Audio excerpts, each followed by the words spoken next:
30 जुलाई 2020 बाबा के महावाक्य है, मीठे बच्चे, तुम्हें रूहानी पंडा बन सभी धर्म वालों को शांति धाम और सुख धाम का रास्ता बताना है।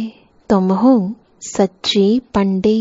प्रश्न है, बाप की याद से किन बच्चों को पूरा बल प्राप्त होता है? उत्तर है, जो याद के साथ साथ बाप से पूरा ऑनेस्ट रहते हैं, कुछ भी छिपाते नहीं हैं, सच्चे बाप के साथ सच्चे रहते हैं, कोई पाप नहीं करते हैं, उन्हें ही याद से बल प्राप्त होता है। कई बच्चे भूले करते रहते हैं, फिर कहते क्षमा करो। बाबा कहते क्षमा होती नहीं, हर एक कर्म का हिसाब किताब है। गीत है, हमारे तीरथ न्यारे हैं, यही धरती के तारे हैं। हमारे तीरथ न्यारे हैं, यही धरती के तारे हैं। हमारे तीरथ न्यारे हैं, यही धरती के तारे हैं। ओम शांति। बच्चों ने यह गीत सुना। बच्चों के नॉलेज की पॉइंट्स देखने के लिए कि कैसे अर्थ करते हैं, तो ऐसे ऐसे गीत निकाल फिर एक एक से अर्थ कराना चाहिए, क्योंकि इन गीतों को भी करेक्ट किया जाता है ना। बाबा ने समझाया है, कई ऐसे अच्छे गीत हैं जो कभी कोई फिक्रात में बैठा हो तो यह गीत खुशी में लाने में बहुत मदद करेंगे। यह बहुत काम की चीज है।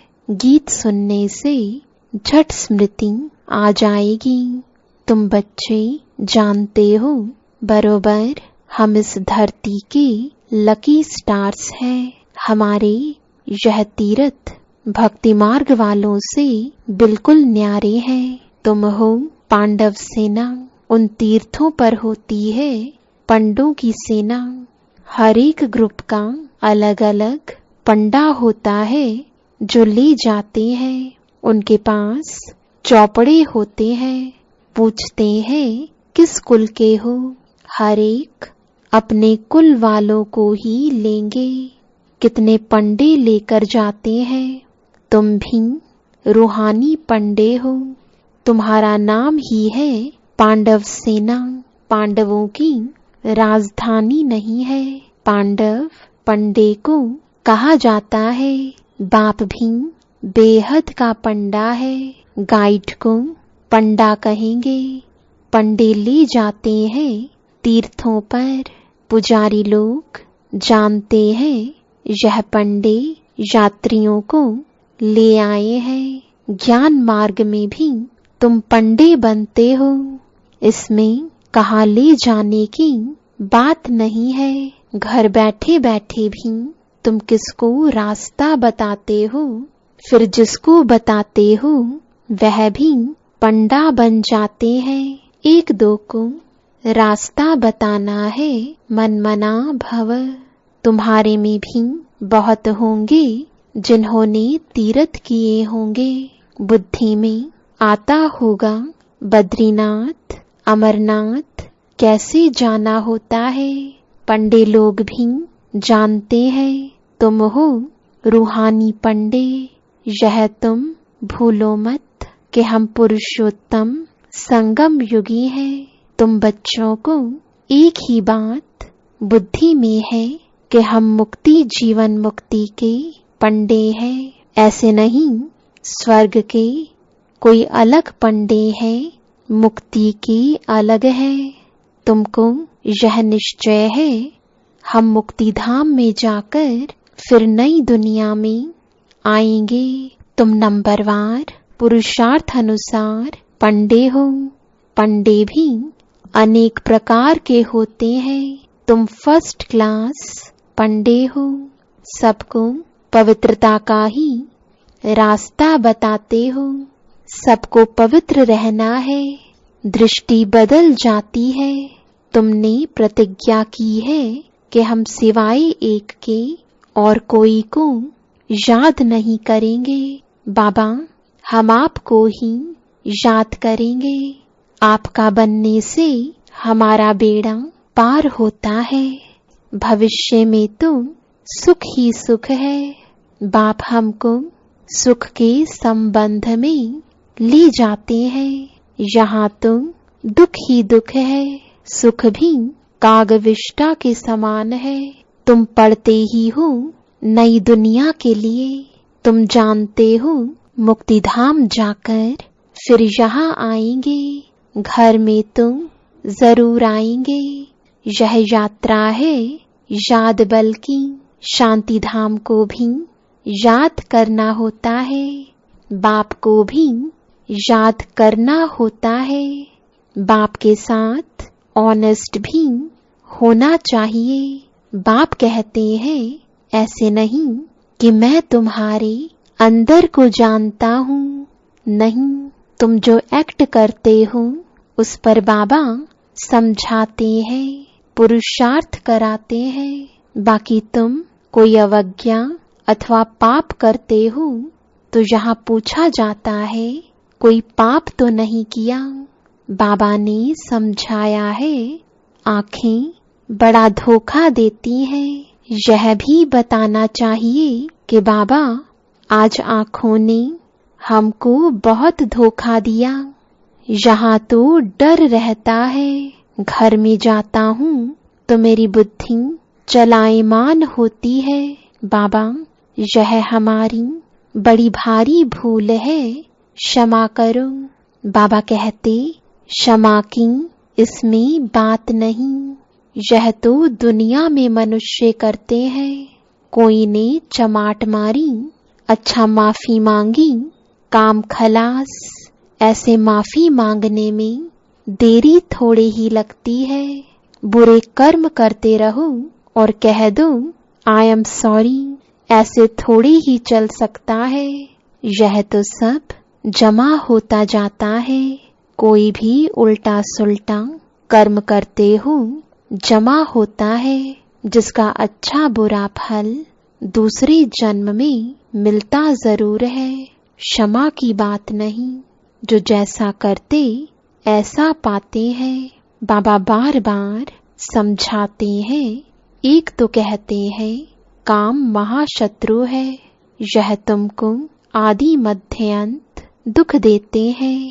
बाबा को कहते ही हैं पतित पावन। पतित विकार में जाने वाले को ही कहा जाता है। यहाँ बाप समझाते हैं, यहाँ से फिर बाहर में जाते हो तब इतनी परहेज में नहीं रह सकते तो फिर ऊंच पद भी पा नहीं सकेंगे। बाबा, समाचार तो सुनते हैं ना, यहाँ तो बहुत अच्छा करते हैं, फिर बाहर में जाने से धारणा नहीं रहती। सतयुग में तो विकार की बातें होती नहीं। अभी तो भारत का यह हाल है। वहाँ तो बड़े बड़े महलों में रहते हैं, अथाह सुख है। बाबा बच्चों से भी सब इंक्वायरी करते हैं। बाबा को समाचार तो देना है ना। कोई तो झूठ भी बोलते हैं। विचार करना चाहिए हम कितना झूठ बोलते हैं। इनसे तो बिल्कुल झूठ नहीं बोलना चाहिए। बाप तो ट्रुथ बनाने वाला है। वहाँ झूठ होता नहीं, नाम निशान नहीं होता। यहाँ फिर सच का नाम निशान नहीं है। फर्क तो रहता है ना। बाप कहते हैं यह कांटों का जंगल है, परंतु अपने को कांटा समझते थोड़े ही है। बाप कहते हैं काम कटारी चलाना यह सबसे बड़ा कांटा है। इससे ही तुम दुखी हुए हो। बाबा अब तुम्हें सुख घनेरी देने आया है। तुम जानते हो बरोबर सुख घनेरे थे। सतयुग को कहा ही जाता है सुखधाम। वहाँ बीमारियां आदि होती नहीं, हॉस्पिटल जेल आदि होते नहीं। सतयुग में दुख का नाम नहीं, त्रेता में 2 कला कम हो जाती है तो थोड़ा कुछ होता है, फिर भी हेवन कहा जाता है ना। बाप कहते हैं तुम बच्चों को अथाह अतीन्द्रिय सुख में रहना चाहिए। पढ़ाने वाले को भी याद करना है, भगवान हमारा टीचर है। टीचर को तो सब याद करते हैं। यहाँ रहने वाले बच्चों के लिए तो बहुत सहज है। यहाँ कोई बंधन तो है नहीं, बिल्कुल ही बंधन मुक्त है। शुरू में भट्ठी बनी तो बंधन मुक्त हो गए। औना फुरना सिर्फ सर्विस का ही है। सर्विस कैसे बढ़ाएं? बाबा बहुत समझाते रहते हैं। बाबा के पास आते हैं, मास डेट बहुत उमंग रहता है, फिर देखो ठंडे पड़ जाते हैं, आते ही नहीं सेंटर्स पर। अच्छा, फिर क्या करना चाहिए? लिखकर पूछ सकते हो क्यों नहीं आते हो। हम समझते हैं शायद माया ने तुम पर वार किया है, या किसके संग में फंसे हो, या कोई विकर्म किया है, गिर पड़े हो। फिर भी उठाना तो चाहिए ना, पुरुषार्थ करना चाहिए, दिल लेनी होती है। तुम चिट्ठी लिख सकते हो। बहुतों को लज्जा आती है तो फिर फा हो जाते हैं, यहाँ से भी होकर जाते हैं। फिर समाचार आता है कि घर में बैठ गया, कहता है मेरी दिल हट गई है।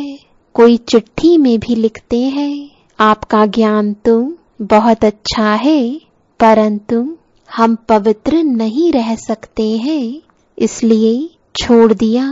मेरे में इतनी ताकत नहीं है, सिर्फ लिख देते हैं।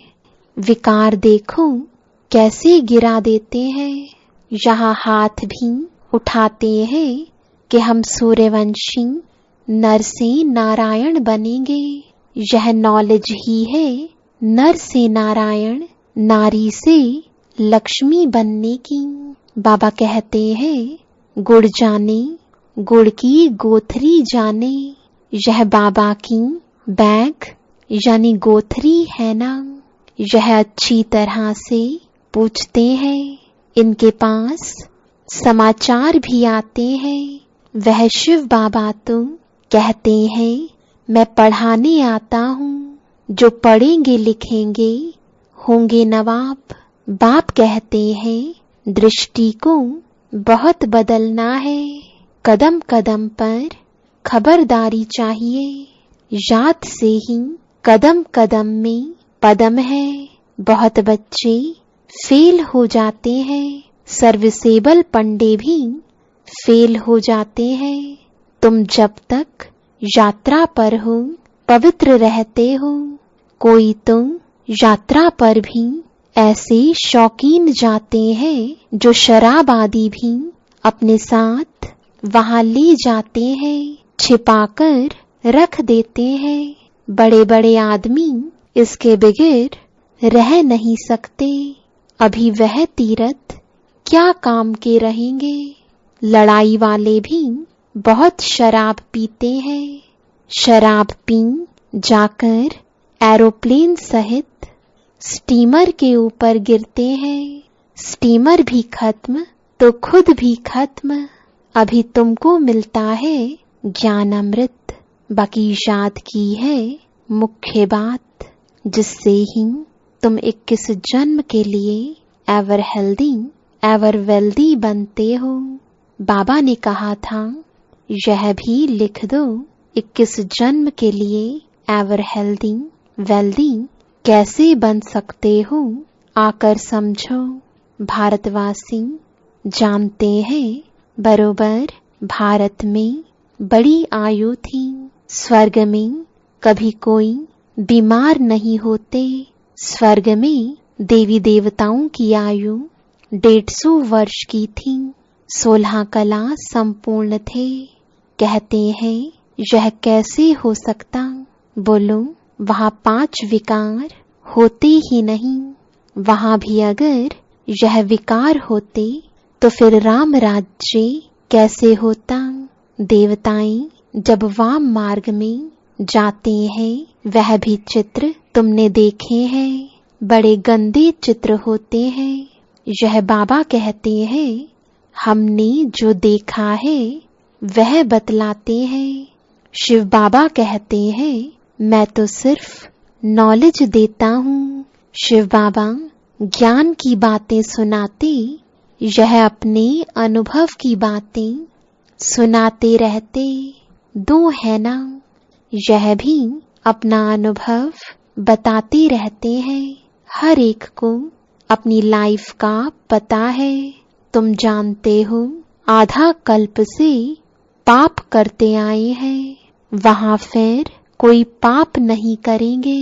यहाँ पावन कोई है नहीं। तुम बच्चे जानते हो अभी रियल भागवत चल रहा है। भगवान बैठ बच्चों को नॉलेज सुनाते हैं। वास्तव में होनी चाहिए एक ही गीता। बाकी शिव बाबा की बायोग्राफी क्या लिखेंगे यह भी तुम जानते हो। कोई भी किताब आदि कुछ भी रहेगा नहीं, क्योंकि विनाश सामने खड़ा है। फिर यह पुरुषार्थ की नॉलेज भी खत्म हो जाएगी। फिर प्रारब्ध शुरू हो जाती।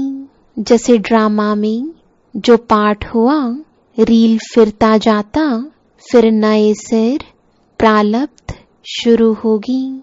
इतनी सब आत्माओं में अपना अपना ड्रामा का पार्ट नोंधा हुआ है। यह बातें समझने वाले समझे। यह है बेहद का नाटक। तुम कहेंगे हम तुमको बेहद के नाटक के आदि मध्य अंत का राज बताते हैं। वह है निराकारी दुनिया, यह है साकारी दुनिया।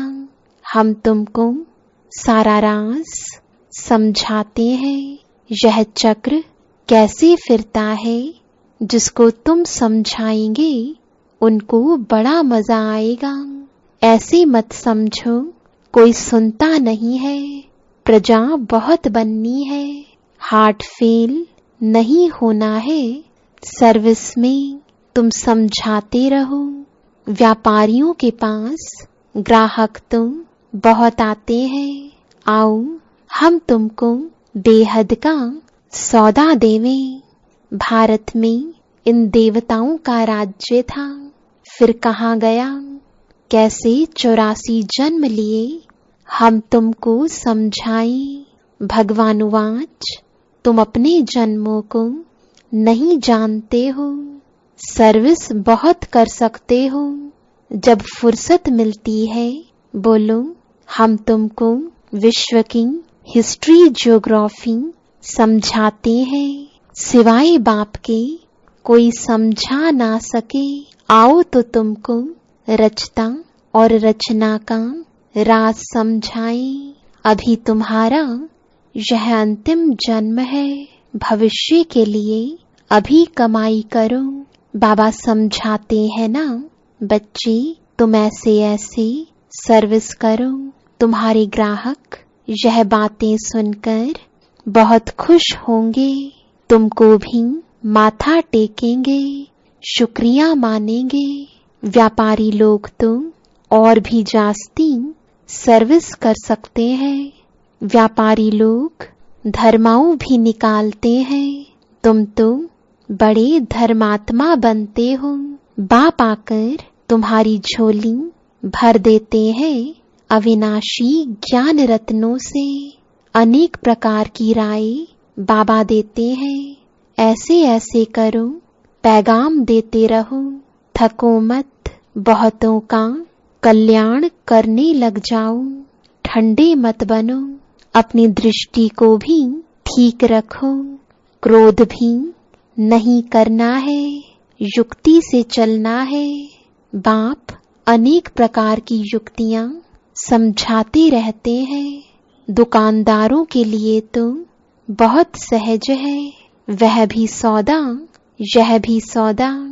कहेंगे यह तो बहुत अच्छा सौदा है, झट ग्राहक जम जाएंगे। कहेंगे ऐसे सौदा देने वाले महापुरुष को तो बहुत मदद करनी चाहिए। बोलो यह तुम्हारा अंतिम जन्म है, तुम फिर मनुष्य से देवता बन सकते हो।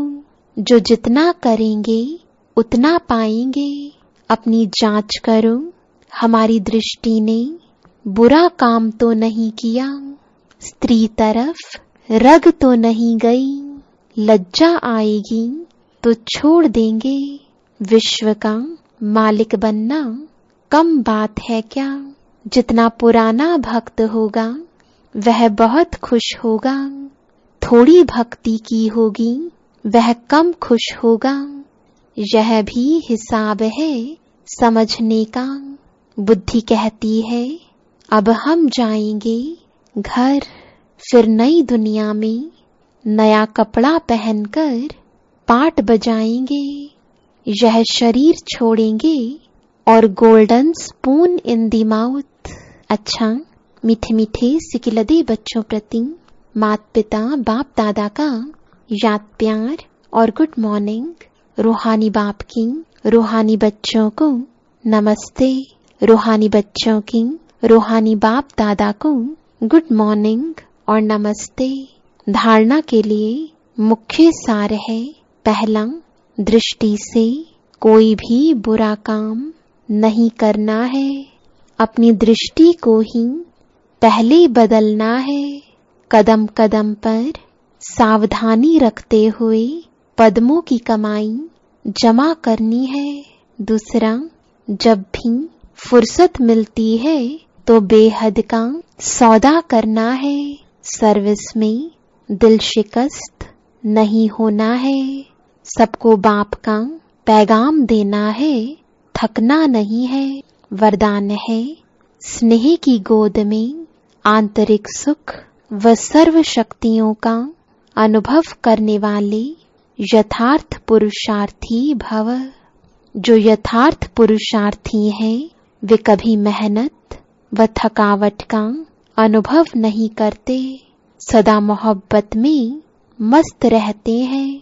वे संकल्प से भी सरेंडर होने के कारण अनुभव करते कि हमें बाप दादा चला रहे हैं। मेहनत के पांव से नहीं लेकिन स्नेह की गोदी में चल रहे हैं।